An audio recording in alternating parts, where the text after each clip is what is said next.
Hello everyone, আমি ইফতিয়াজ আহমেদ রিফাত। আমি ধানমন্ডি ঢাকাতে থাকি।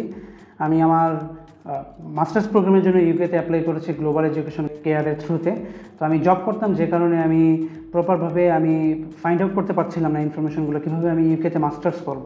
তো আমি গ্লোবাল এডুকেশন কেয়ারকে ফেসবুকের থ্রুতে পাই এবং তাদের ওয়েবসাইটও ভিজিট করি। দেন তাদের ঢাকা অফিসে এসে সব ইনফরমেশনগুলো নেই।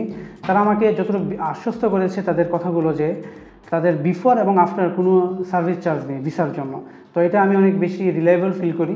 দেন আমি তাদের থ্রুতে মাস্টার্স প্রোগ্রামের জন্য বাকিংহামশায়ার ইউনিভার্সিটিতে অ্যাপ্লাই করি এবং তাদের গাইড এবং সাপোর্টের থ্রুতে উইদাউট ইউকেবি ইন্টারভিউ 6 দিনের মধ্যেই আমি আমার ইউকের মাস্টার্স স্টুডেন্ট ভিসাটা পাই। তো এই আমার ভিসাটা। তো thank to global education care. তারা অনেক সাপোর্টিভ এবং অনেক গাইড দিয়েছে আমাকে ভালোভাবে এবং সঠিক ইনফরমেশন দিয়েছে আমাকে। তো thanks again global education care.